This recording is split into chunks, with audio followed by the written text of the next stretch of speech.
Hello, welcome again to Sport Unlocked, going through all the week's sports news with me, Rob Harris from Sky News, Martyn Ziegler from The Times, and Tariq Panja from The New York Times. As ever, if you hit subscribe wherever you're listening to us, then we'll automatically land on your feeds when there's a new episode, as so many are doing around the world, particularly actually in Paraguay, where we're amongst the top 30 or so sports podcasts. I wonder why. Were they all seeking advice for the big decision that came this week? I mean, normally we'd be at some huge event with a great fanfare and announcements and build-ups for where the World Cups will be decided by FIFA. Instead, we just got an announcement dropped suddenly, not only where the 2030 World Cup due to be, but also effectively where the 2034 World Cup will be. So this was all the FIFA Council meeting on Thursday. And how did you feel about it as it unfolded? Well, this was a remote FIFA Council meeting. They weren't even meeting in person, were they? It was a Zoom call, basically. And probably the most important decisions FIFA are going to take for the next 10 years. Just sort of there was no consultation with the leagues, almost none with national associations. I think the Confederation presidents talked about it. Perhaps Secretary Generals, but that was about it. And it basically a sort of stitch up for 2030 and for 2034. So what happened was, thank you to at least one person in that meeting, Alejandro Dominguez, the Common Ball president, who decided to tweet out some of the news, which is always the transparency you don't get perhaps from other parts of world football, when he suddenly talks about the opening games of the 2030 World Cup being in Paraguay, Uruguay, and Argentina. We then had to sort of fill in the gaps as the meeting was going on, and it turns out it would not only be the case of those three countries having games, but also Spain, Portugal, and Morocco. So 6 countries, 3 continents for the World Cup, Tariq. Yeah, it's huge, isn't it, when you put it that way? The world's most watched sports event stops the world for an entire month, and it's delivered in that weird hodgepodge manner. And like all of the countries, normally, if you've been awarded the World Cup, if it was normally the award would be huge news in each of these countries, right? Imagine Britain being awarded the World Cup, what the news would be like in that country, or do you remember Qatar and Russia? That announcement, it was significant.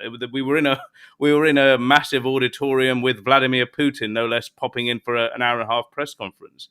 What we had here was something totally different, as you said.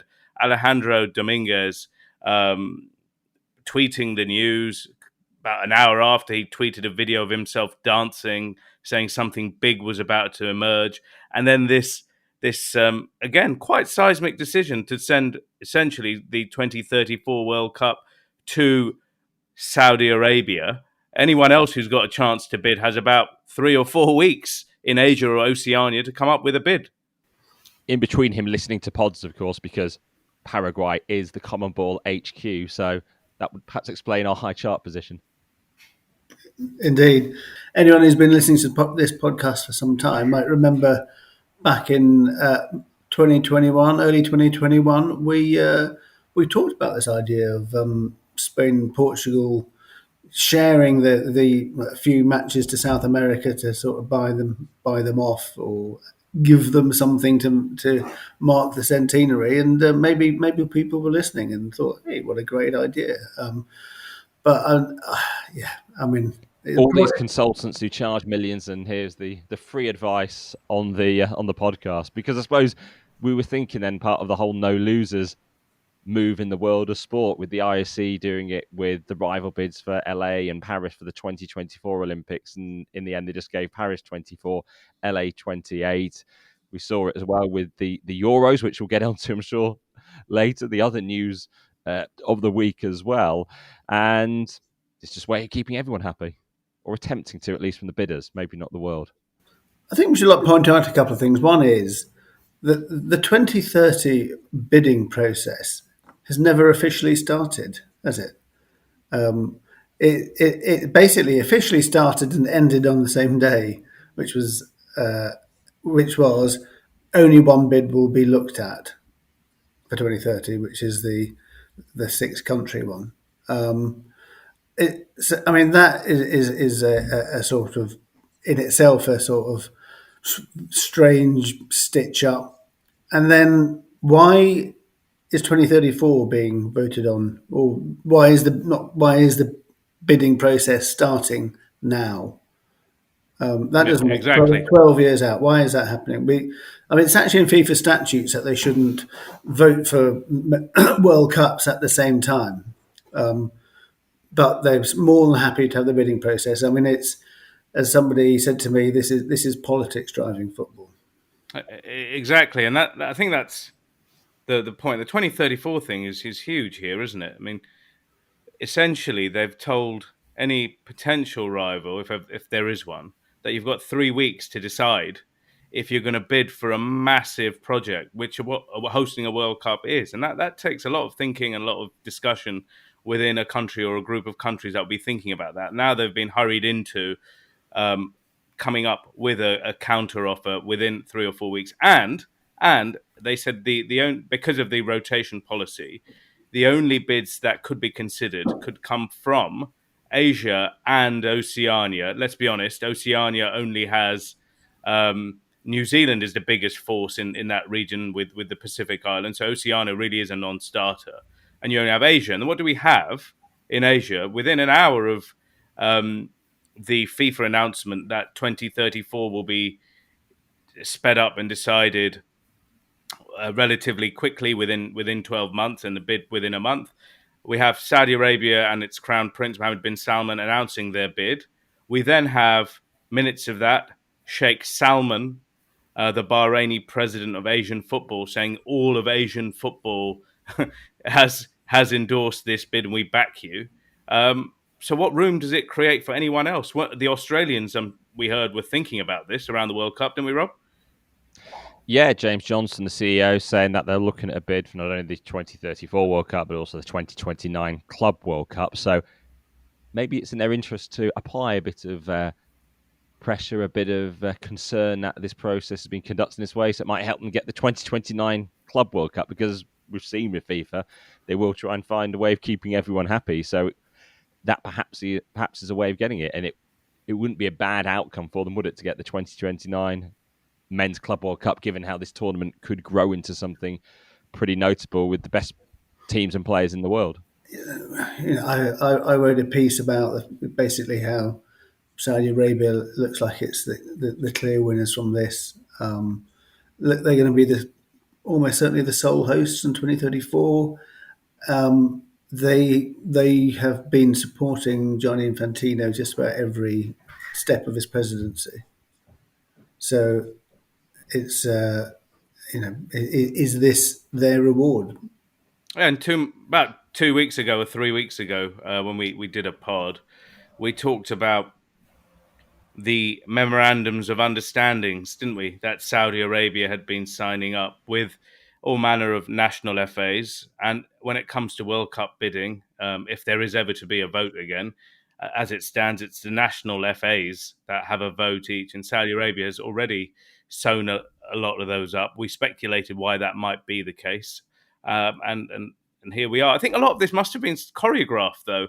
All of these pieces seem to be falling in place, don't they? That's the thing. The Saudi government announcement and the FA announcement came within a couple of hours or so of the outcome of the FIFA Council meeting. So did they react very quickly, or were they told? Obviously, they do have a representative on the FIFA Council, but shouldn't the entire 211 FIFA nation community also be told that this is coming so they can prepare their announcements? They did get that sort of advantage, didn't they, to put the press release out?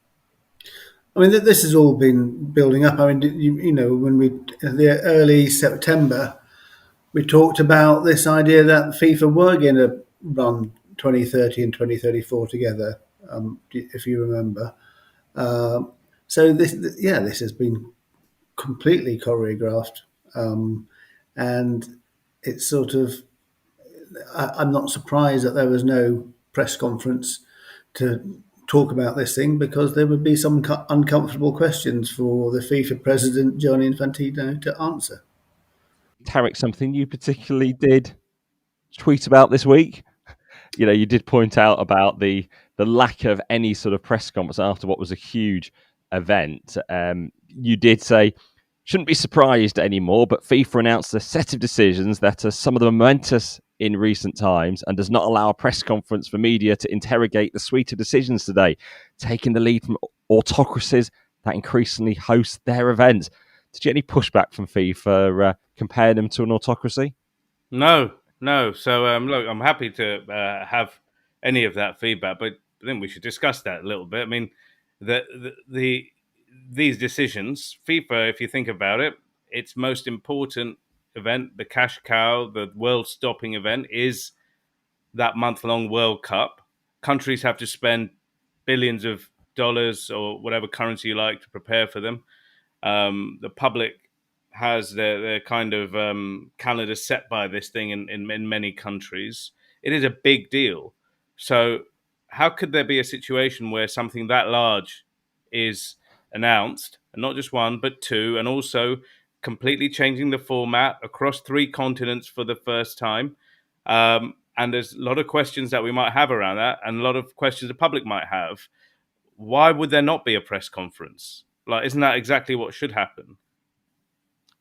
So you're focusing more on perhaps the openness with media when you're talking about autocracy rather than the general overall state of FIFA, because obviously many would associate an autocracy with killings and warfare and the like. No, I think of an autocracy as something that is run completely top down, and decisions are made behind the scenes, and that everyone has to deal with the consequences of those relatively undemocratic decisions.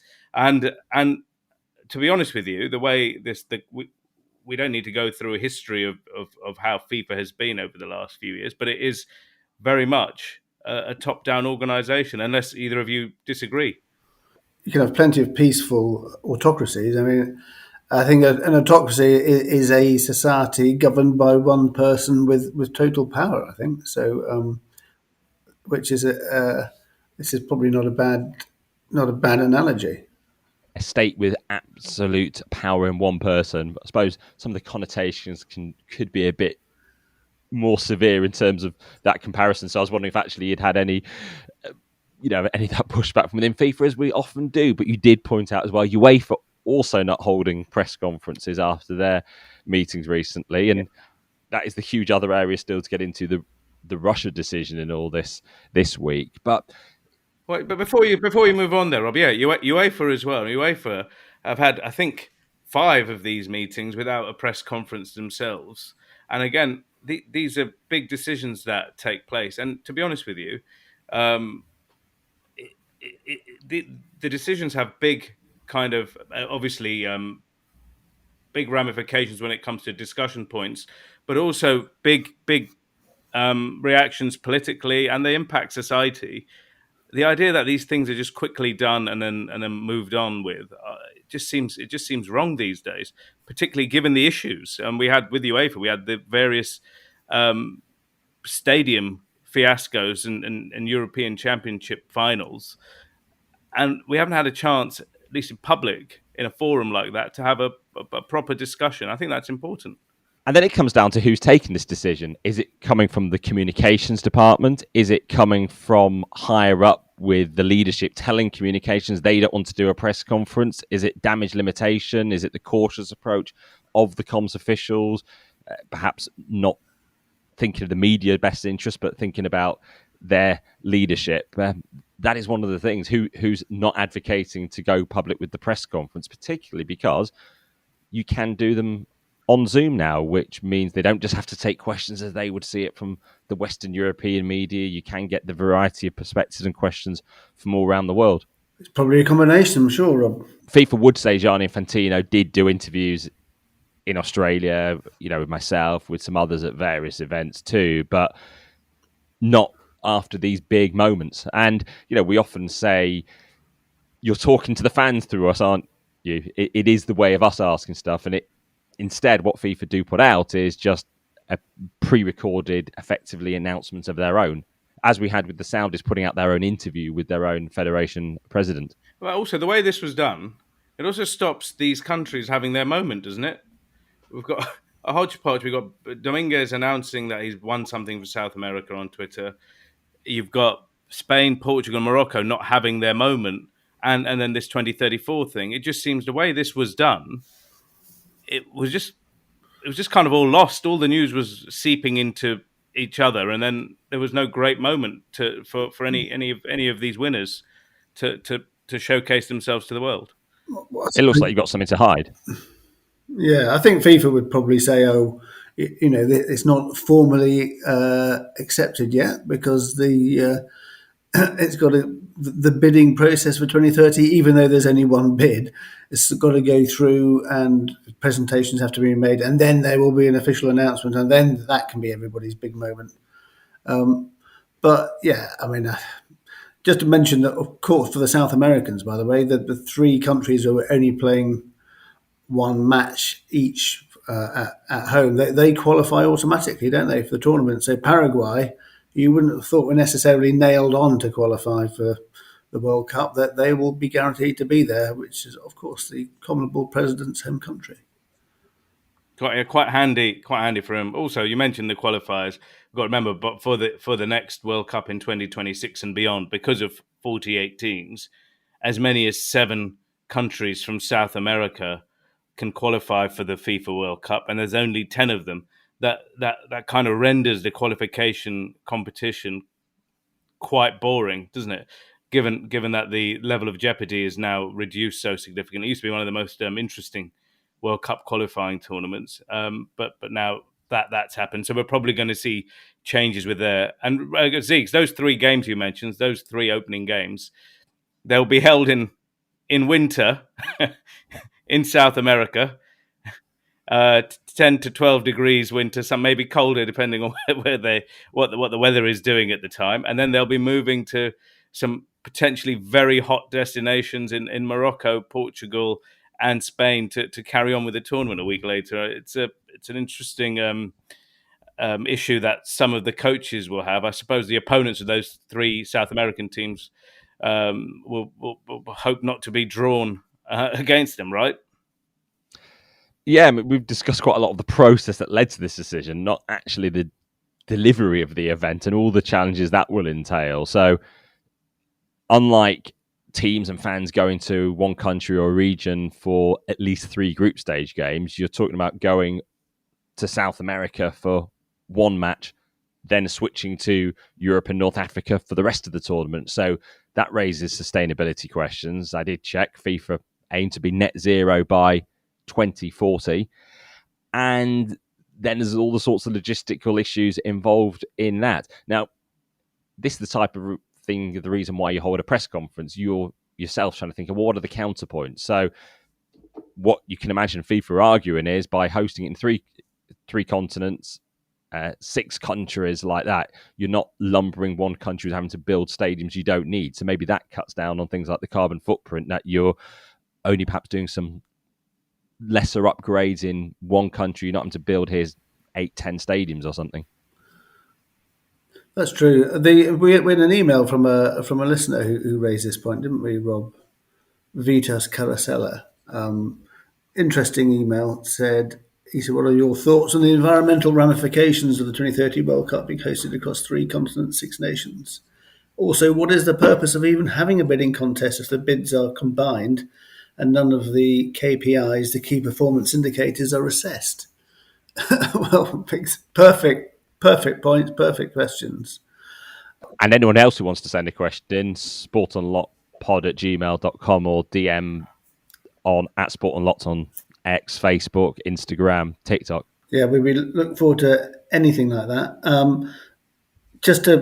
One more thing to add on this, because it was stated in black and white, only the AFC and Oceania could bid for 2034, basically ruling everybody else out on rotation rules. For 2038, basically, if you're going to apply these rules, only CONCACAF or Oceania will be able to host that tournament. So we've already got USA, Canada, and Mexico hosting in 2026. So it looks like 2038 it's going to be a contest between New Zealand and Jamaica, do you think, perhaps? What about a joint Caribbean Islands, Pacific Islands World Cup bid? Because certainly FIFA have already done a lot of their due diligence in the Pacific around Tahiti in recent weeks and months. Yeah, there's been a few fact-finding missions there, haven't there, Rob? Yeah, we've had Gianni Infantino and Fatma Samora. Fatma Samora, of course, the outgoing Secretary General, a new incoming interim Secretary General, at least, as well at FIFA. Matthias right, yeah. from Sweden. He's taking over, interim Secretary General. Worked with Gianni Infantino at UEFA and then joined him at FIFA. Yeah, he's going to be I suppose that many people would say he'd sort of been de facto doing the Secretary General's job anyway, while Fatma Samora has been on sort of ambassadorial missions.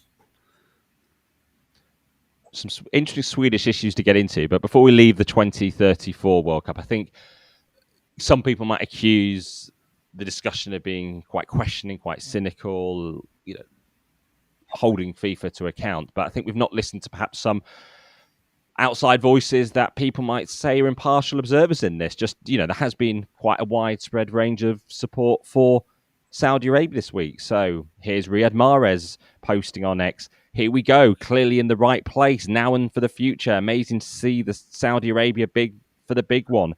I hear and see the fans. I feel the passion and love the game. I hope the world gets to see it too. Saudi34 hashtag.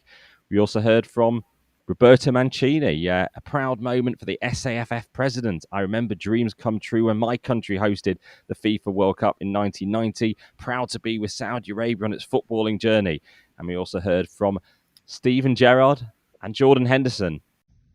Very excited about the announcement. Go Saudi Arabia 2034. Very happy for everyone in Saudi, especially the people that I've become close to in the last 3 months. I could see the reaction in the eyes, the happiness, how proud they were. But listen, this is where the work starts. I think collectively now, it's about the journey. It's about everyone pulling in the right direction. And let's see what the outcome is. But for me to be here now in Saudi for a short space of time and to hear that news today, I was very happy for everyone. Enthusiastic praise of Saudi Arabia. I wonder why from all of them. It's a really good question, and we'd love to hear their views on the pod. If any of them listening, we can ask about that. But again, in terms of choreography, and this is the Saudi football project, isn't it? Writ large, we've seen all of these players and coaches move to Saudi Arabia over the summer, and here they are as ambassadors for this World Cup bid. And the train has left the station there, hasn't it? It's as we said earlier, a very choreographed destination that Saudi Arabia is heading toward, and these are all the actors that will form part of that. Many of the statements of support for the Saudi World Cup bid posted around the same time by those managers and players working for the Saudis. Ah, good spot that, Rob. Yes, it's. Are you suggesting there may have been some sort of something happening behind the scenes to get all their ducks in a row? Do you think? Well, I must say also some of the English has improved significantly as well. I thought Karim Benzema's tweet was very well written, and I must praise him on his English since he's moved to Saudi Arabia. Well, so much more to run on this. Human rights questions, environmental questions, questions of process and decision-making within that murky world of football politics, and for FIFA to come out and explain things. But what this World Cup announcement helped to do was mask over the other big news of the week, which was FIFA suddenly ending its blanket ban on Russia. Now, it was imposed, that ban on Russia in international competitions, at the start of the full-scale invasion of Ukraine by Russia in February 2022, with a red joint statement between UEFA and FIFA talking about being in solidarity with Ukraine. We've not had any explanation what's changed since that position, apart from them aligning with UEFA by allowing under-17s Russian teams into the FIFA under-17s World Cup if they qualify through the European competitions. I think the timing of this Russian vote, both at UEFA initially and then FIFA, is interesting to try and see what's driving this process. Why now? Why has this thing to try and get the under-17 Russian teams back in. Why has it suddenly come up now? Who is pushing this? Who pushed UEFA to do it in the first place, and Russia to do it afterwards? And it can't just be this. The kids are being unfairly dealt with. It must be more than that, I think. And they are largely, you'd expect, coming from professional football club setups. Some have pointed out they will be coming from clubs funded by oligarchs in Russia, for instance. Yeah, I mean, these are people in these high vaunted academies, right? This is a very elite of the football setup. These aren't kindergarten kids or children in school looking to play friendly games with rivals. These are kind of the elite footballers of Russia and Belarus, I believe, right, Rob? But that we're talking about here, but that's by the by. The more, for me, the more pertinent kind of question was when this decision was first made. When a few days after the Russians invaded Ukraine, it was made on the basis that it wasn't really a security issue as such. It was on the basis that so many teams would refuse to play against Russia, hence render the qualification tournaments and competitions that UEFA and FIFA host untenable and put them at risk. So that decision to de-risk their competitions was made. All those countries that opposed playing those nations are still in place, aren't they? So the risk that existed then still exists now. The war that existed then still exists now. Fundamentally, nothing on the ground has changed. So why? That's my question as to why now. Like, what's happened? Well, what's happened in Ukraine this week is a missile attack that's killed more than 50 people. An attack from Russia on the Kharkiv region, and this is obviously something widely condemned by Britain and the US. But how much of the world do you think really is fully on Ukraine's side? And if you're to take the FIFA nations, the UEFA nations, do you think you get a majority that would actually just be in favour of playing against Russia and are non-aligned or not fully back in Ukraine? Yeah, I'm sure globally that's the point. A lot of countries probably think this is a sort of a local issue which they shouldn't be sort of affected by, and I'm sure lots of different continents, countries there believe that. But I think from a UEFA European issue, that's not the case. And I think we were there. I think Rob and you did a piece last week about what happened with the voting in UEFA. It's caused big problems actually in Sweden and Denmark for their UEFA Executive Committee representatives who voted to lift the ban, and then found actually that their own federations are completely opposed to that and are boycotting Russian junior teams still, and now facing some sort of fairly serious challenges to their positions. This is all about a matter of consistency, really. In one of my stories, it was a passing reference. I'd actually focused on some of those voting against. I referenced Karl-Erik Nielsen, the first vice president of UEFA, voting for Russia's partial readmission into UEFA. He then put a statement out last Friday saying he didn't recognise the characterisation of this report while not issuing an outright denial.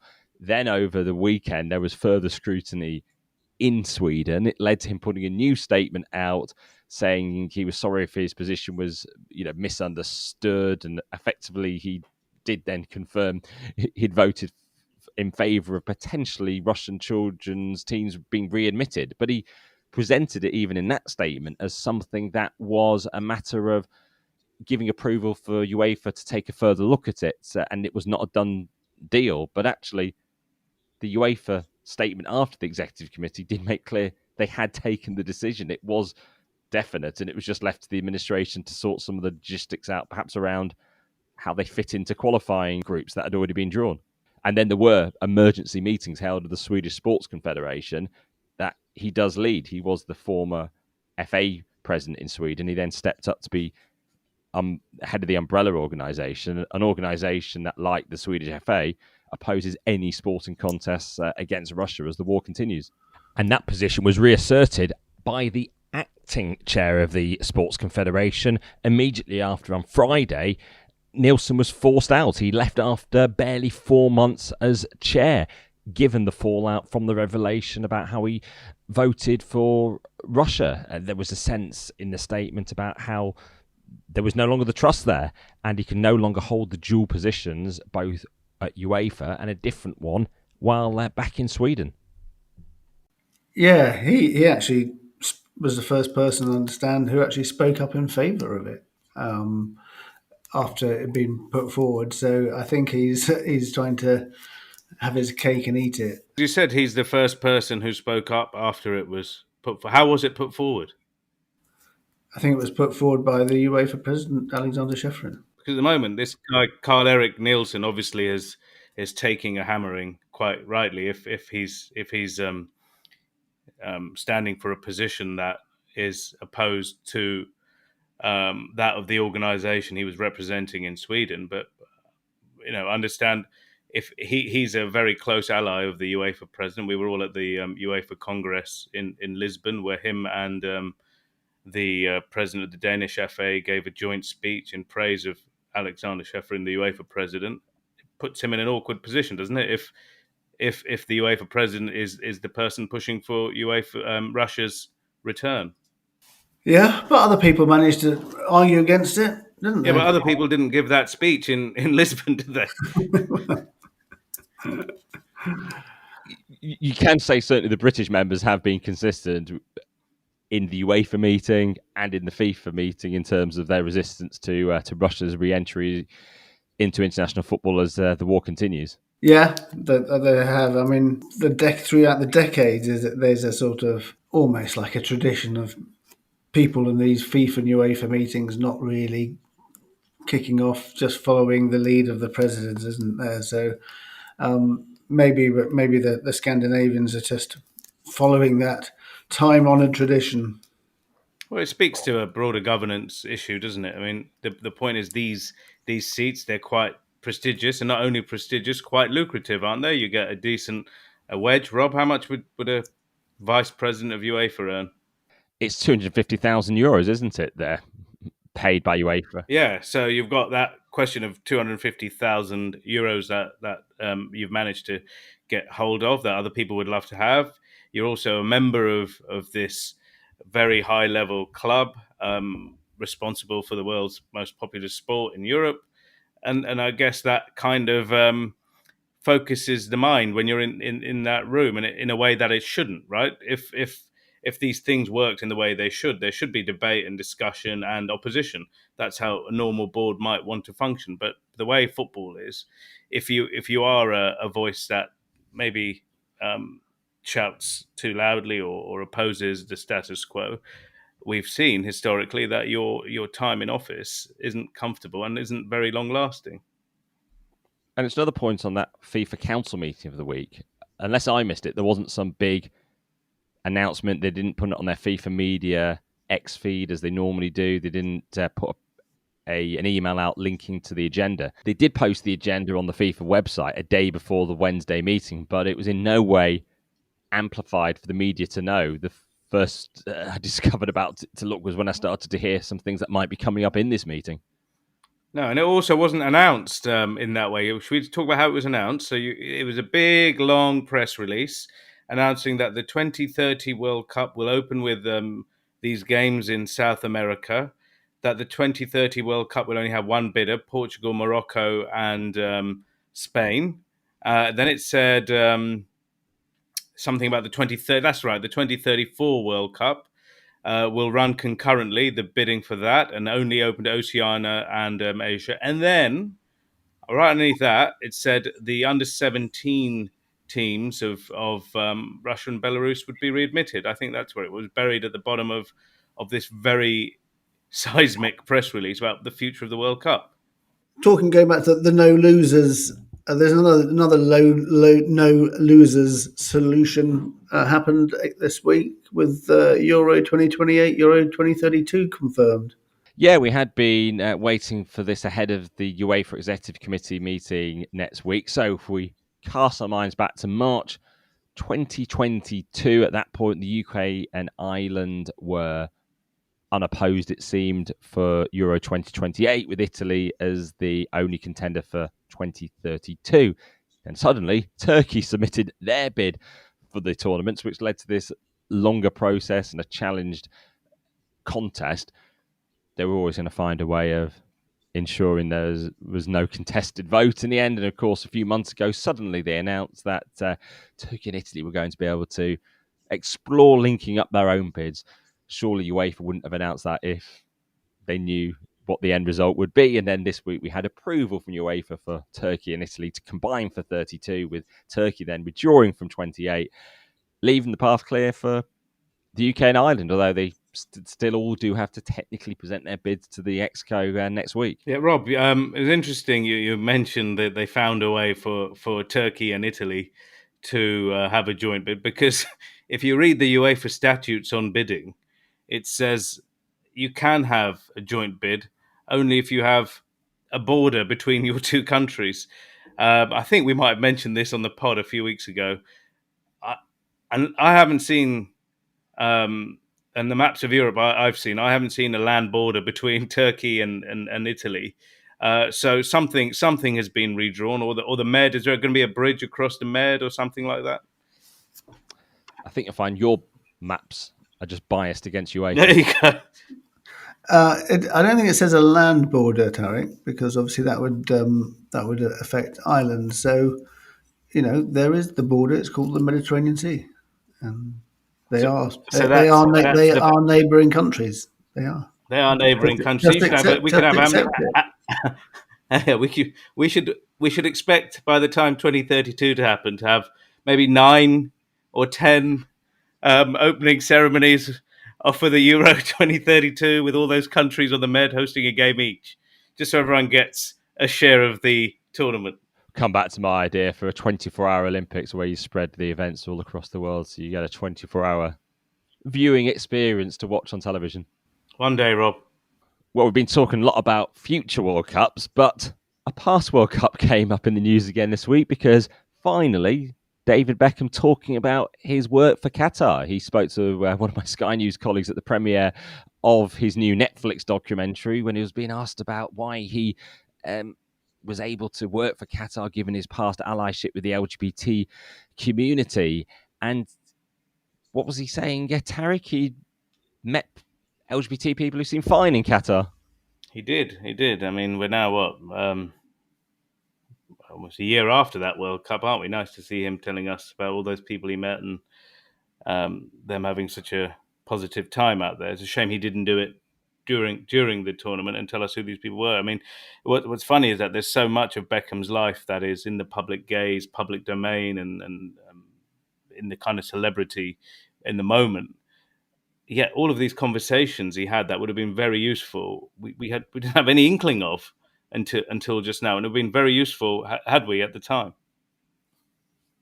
Yeah, it certainly might have diffused some of the criticism he faced. Something that struck me about this documentary, I've not seen it all, but I'm told by those who have that his Qatar backing isn't mentioned in there, yet they did choose to talk about the fallout from his alleged affair 20 years ago, and they were involved in the production of this documentary, so they had a say on discussion of the alleged affair and the fallout from that, rather than what you might see as not as problematic for the family, the Qatar sponsorship. Whatever's going to get more eyeballs, I guess, is the reason behind that. And maybe people won't be seizing onto it to hear David Beckham defending his Qatar deal. Yeah, well, maybe there's also ongoing business relationships that need to be maintained. There's no sense that David Beckham and Qatar's relationship is going to be over anytime soon. There might be investment in his football club. Why upset? Why cause an issue? I guess if you have rights over what's put out there. And yes, Rob, you mentioned the affair, and it's quite a candid thing. That's a discussion between him and his wife, and they're both on the show. The Qatar question probably has more dollars and pounds attached to it, and sometimes these people find these things very important. one comment on Beckham's interview was from friend of the podcast there, Moya Dodd, former Australia vice captain, who said, "Nothing says I've barely spoken to the LGBTQ plus community like stumbling over the words and getting the letters out of order." Yes, well, that was Beckham was trying to say. He said I had a lot of conversations with the LGBTQ community, but actually he ended up saying the LBGT, and was then slightly realised he'd said it in the wrong order, looked a bit abashed. But actually, I've also been talking to Moya about Kevin Keegan's comments, which reported this week saying he didn't like lady footballers, to use his own words, talking about as pundits on England men's matches. I suppose that everybody is entitled to their opinion, and maybe people don't like men talking on women's football matches. But I thought Moya made some good points. Basically said football used to be a game played by men, watched by men, run by men, and of course commentated by men. Some people miss those familiar days. Others welcome the changes that better reflect our whole society and give everyone opportunities to belong in the game. And I thought that was a very good point from Moya.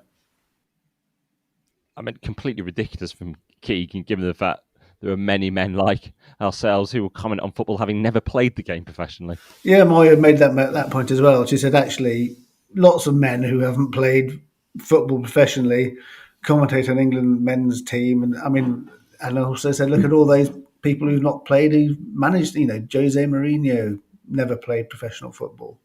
I think Arsene Wenger, I think he might have had one match, but I mean, barely. So, and yet, they're sort of treated as some of the most brilliant visionary football minds. So it's different jobs, aren't they? It's a strange comments there from Kevin Keegan. Speaking of professional players, guys, there's talk about getting former professionals to do VAR. Oh, I thought we just got through. I was about to say we can bill this as the only podcast this week in sport not to mention VAR. but come on, something to end on. Something to end on. Ziegs? Well, I don't know. To me, technology doesn't fail. Usually it's the humans who fail. I mean, either you don't switch on your goal line system properly, or so we're talking about this sort of terrible VAR mistake in Liverpool. The VAR official slightly dozed off. To me, I thought the most interesting thing of the whole thing was the fact that these two VARs had been out to the United Arab Emirates on the Thursday for a sort of highly paid trip to do a match there, and then less than 48 hours later were involved in a Premier League game. This is now being reviewed by the FA and the referees organisation as to A, the fatigue factor, and B, actually, are there conflicts of interest going to be paid to do matches in these tournaments, which even it's just the perception of conflicts of interest, UAE, Abu Dhabi and Manchester City, or if they go to Saudi Arabia, as Michael Oliver did last season with the Newcastle United ownership. No one is suggesting for a moment that they're being sort of paid to do anything wrong, but the perception of conflicts of interest is maybe something that needs to be avoided. So what happened this week was the rare release of audio from a Premier League match showing a mistake. And in it, we heard them realise just what unfolded. So on field, the decision was not to award the goal, to rule out for offside. The flag went up. The VARs thought that they had allowed the goal. So when they were completing their verification and check, they thought the decision they were confirming was goal. So when they got the decision back on the pitch saying confirming the decision, they thought it was confirming it shouldn't be a goal. And you hear on the audio as the game resumes the panic and the confusion in the VAR room about just what's unfolded. Questions that came up over, you can't just stop the game and roll it back. What I can't quite work out is why they don't just freeze the game, stop it in that moment as you might do for an injury. Yes, if you decide to resume it, you just do a drop ball as you can do. But at least just have stopped it and just go over and talk to the managers to say what do they want to do. Yeah, it feels like a bit of common sense wasn't applied, and kind of this process took control in its own way, and no one seemed to have any authority over it. Also, the language was so kind of hard to decipher. If the language is clearer, that might help with the communication. This is, in a way, a communications problem as much as anything. And some people have talked about how communication in rugby is much easier for the officials to understand. We end on communications with VAR. We started with how communications in the world of PR conduct themselves when dealing with FIFA and UEFA matters. So quite a packed week. So I need to lie down. Yeah, it's been an interesting week, a seismic week. As ever, we're grateful for you for communicating with us and for listening to us. If you hit subscribe, we land in your feeds automatically. But for now, goodbye.